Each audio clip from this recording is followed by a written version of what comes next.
wrong. What's the problem of giving us your name? It's none of your business. It is. No, it's not. You're not entitled to know anything unless I've committed a crime. This episode is brought to us by Auditor Matt. Be sure to check the link below, subscribe to his channel, and give him the credit he deserves. Auditor Matt is simply standing outside a police station, watching vehicles come and go, when officers approach with an attitude that immediately changes the tone of the encounter. There is no genuine attempt to understand what is happening, only a steady push toward the assumption that something must be wrong. Even though nothing suspicious presents itself, the conversation drifts into uneasy territory where suspicion appears to exist without any concrete foundation. But as the interaction unfolds, that confidence does not last long, because by the end, Matt turns the entire situation on its head and leaves the officers looking foolish. I was taking pictures of the cars, so what if I did? If a Porsche 911 Turbo came out here and I wanted to take a picture of it, I'd take a picture of it. Absolutely, there's no fences. Right, so well, I'm just saying, but I haven't. I've made sure I haven't. All I've got to know is I've got to know who you are. Right, my name's Matt, but yeah, like I say, I'd rather not give me details. It's just Matt you're giving me. Yeah, like I say, it's not personal, but yeah, whoever's on CCTV needs an eye test. Obviously we can appreciate that, we need to be secure on who comes in and out the station. I know you're taking, you're interested in the patrol cars and that sort of thing. Maybe I would have been inclined to tell you who I was, blah blah blah, if whoever it was hadn't lied and said I was doing something I wasn't doing.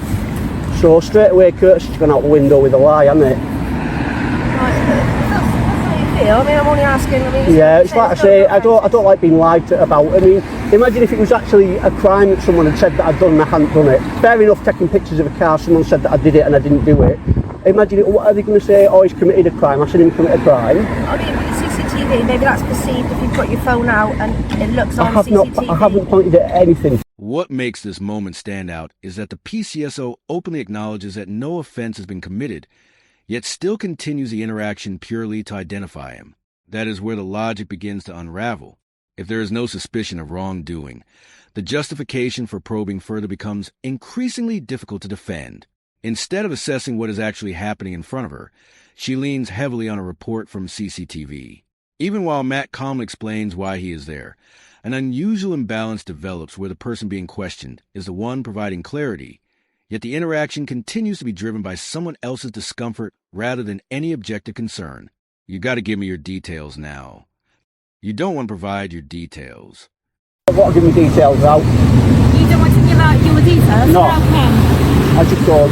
Right, well, are you here filming police vehicles and civilian vehicles coming in and Who said out? I'm filming civilian vehicles? Excuse me? Who said I'm filming civilian That's the vehicles? Stop information we lying. received. Right, well, someone's lying in there. Why didn't you tell me you turned the camera on?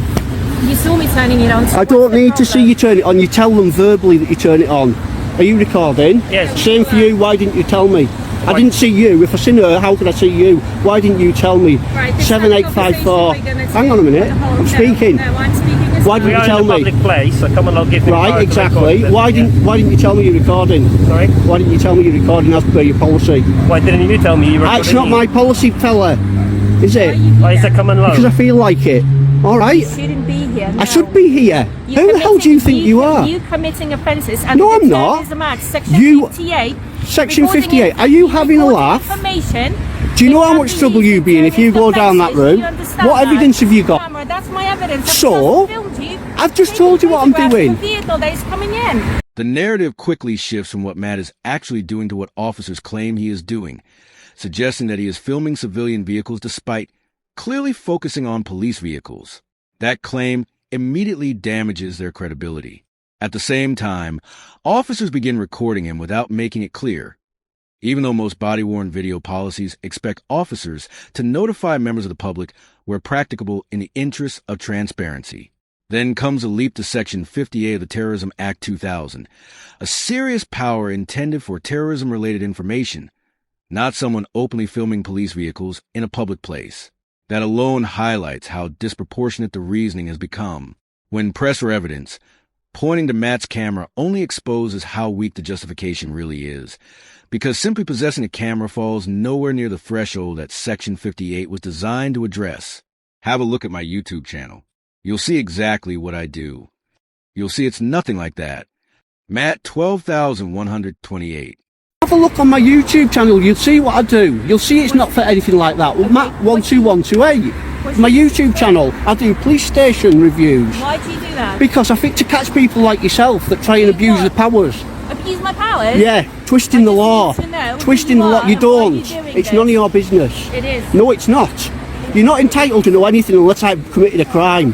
And you need reasonable suspicion, love, so don't get above you. No, you don't. What? Go on, what's that? You're outside the police station with Not good enough. Not good enough. It's not good enough. That goes to court, you'll get thrown out and you'll get in trouble. Okay. You will be committing an offence under Section 26 of the Criminal Justice Act, love. You might as well do your shopping list with that, because that's all that's going to be happening with it. I'm glad you've done yours. Right, what's your name? I just told you you're not getting it.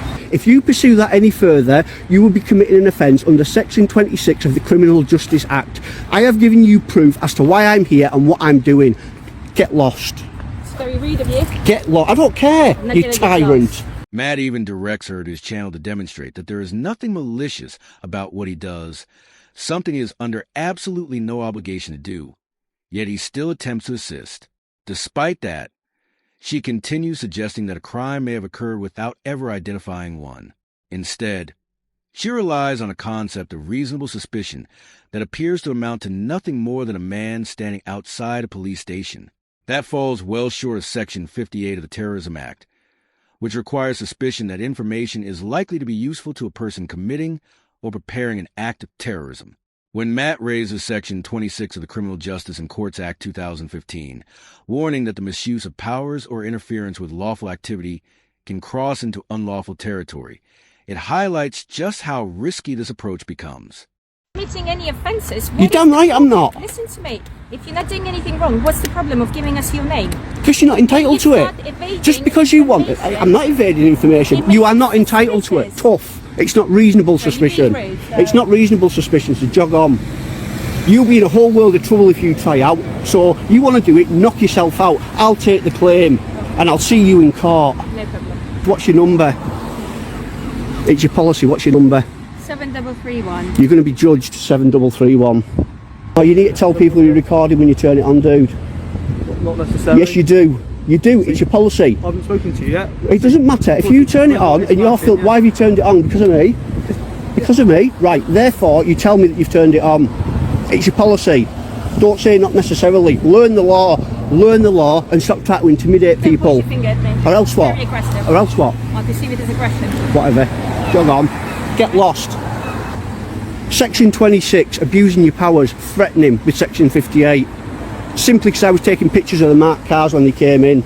Like I said I was. The inconsistencies begin to pile up when one officer confirms that no offense has been committed, immediately undermining the earlier suggestion that Matt may have committed a crime. That contradiction exposes just how unstable the justification really is. She then pivots to the familiar argument that if he has done nothing wrong, he should not object to providing his details. But that is not how the law works. Cooperation is not mandatory simply because someone is acting lawfully, and relying on that logic only highlights the absence of any genuine legal power. When Matt questions another officer about recording, he is told there was no requirement to inform him because there was no engagement, yet the camera was activated specifically because of Matt's presence. That explanation quickly falls apart because turning on a camera in response to someone's presence is, in itself, a form of engagement. Want to make a complaint? Oh yes. Yeah. I know how to complain and I know how to sue. Okay. My solicitor will be on your case straight away. The very least, you'll be getting retrained. Excuse me? The very least, you'll be getting retrained. You are not entitled to my details just because I take a picture of a police car. Okay. If I think you are committing offences... What offence do you think I'm committed? Like I've explained Section 58. Right, but what offence? That just covers various offences. Collating information which may be used in terrorist offences. Right. So what reasonable grounds do you have? Outside the police station. That's not reasonable grounds. I've proved it before at Darlington. It's not reasonal grounds, Chuck. All right. Darlington Police. Darlington Police. Look it up. I've sued one force and it was Darlington Police. All right. When asked to identify the offense, the explanation jumps to the possibility that he could be gathering information for terrorist activity.